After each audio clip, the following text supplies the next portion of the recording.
Hey, it's the Silly Chef here. Thought I'd do a video, not done one for ages. This is my ultra quick and easy saag murgh, which is chicken and spinach curry. Gonna whiz around the ingredients.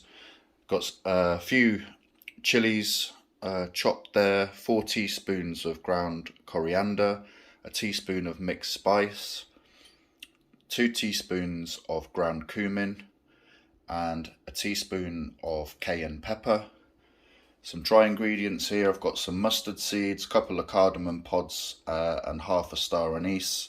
And lifesaver stuff, 2 teaspoons of ground ginger and 3 teaspoons of minced garlic. Saves you faffing around. 3 onions. I've got a kilo of chicken thighs, which have been chopped and have just kind of marinated in some natural yogurt, salt, the spinach, and half a litre of natural yogurt, 500 grams of yogurt. Got a wok on here, and you kind of see how quick this is.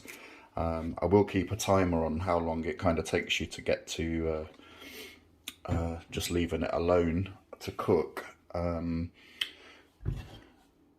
of hot, I hope. Gonna pop in the dry ingredients just to get on the sizzle. That's just a bit of corn oil in there. I mean, you can use ghee, but I'm trying to be healthier a little bit. Wait for those to pop away. Whee! Going everywhere. Man, so let's get the onions in quick. Fill my whole house covered with mustard seeds. We'll get a stir on.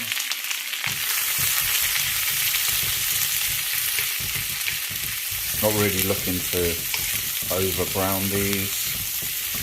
Just soften up. My wok's spinning around. Can't do this with one hand.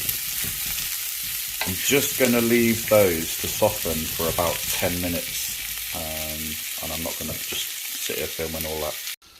Oakley dokley. Should have said that I turned the heat down on these onions. We're just softening them. Don't want them to burn and end up with that bitter taste. I'm now just going to turn the heat back up again, get the pan buzzing, and going to add the ginger and the garlic paste. I know that, as always, I always forget an ingredient, which is I've got 2 tins of chopped tomatoes. Pan's coming up again. Yeah, now you can get the aroma. Ginger and the garlic, just maybe 60 seconds.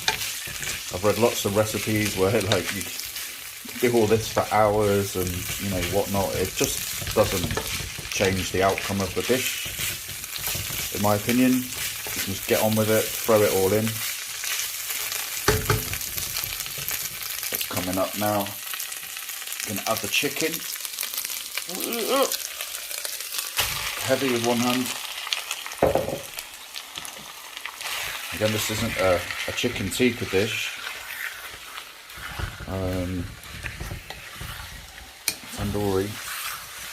Not looking to brown this chicken off at all. Just whizzing down the pan. Just gonna cook that chicken off for about 5 minutes.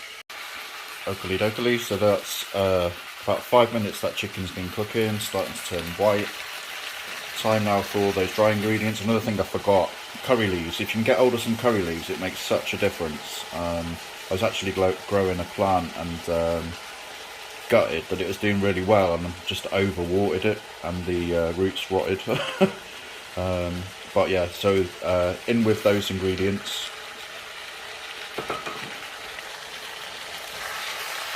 And give that a mix. Just let that infuse for about a couple of minutes. Okay, that's just a couple of minutes stirring around.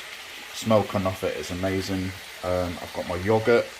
Rinsing method where you put it in bit by bit and blah blah blah. I've seen no benefit from really doing that at all in the number of times I've cooked this dish. I can't do this with one hand, so I shall Stir all that yogurt in. Okay, so that's the yogurt stirred in. I'm going to put some salt in. I use French fleur de sel, best salt in the world, but a couple of pinches of that, and then the tomato. Just going to give that a mix around. Okay, so I've mixed that around. Just going to throw in a big bag of spinach. It always amazes me, like, it looks so much, and then as it wilts down, it feels like you've hardly got any in it at all. I'm just going to let that wilt down. It only takes a couple of minutes. And finally, you see the spinach is all wilted in there. Going to introduce about half a pint of water. You may say it looks a bit anemic, but I used to worry about that. Put extra garam masala in and stuff, but I think the physics of it might be back to art class, that the red tomato and the green spinach, red plus green equals brown. So this is probably about an hour cook. We really want to reduce that sauce, the gravy, so that it's all nice and thick. I'm going to turn it down to a I don't know, a medium simmer. You know, you don't want it, you know, too hot or too cold. You need it Goldilocks. And that water is going to come out. It's going to thicken the gravy, and in an hour's time, hopefully, I'll show you the end result. And there you have the end result. That is chicken and spinach curry.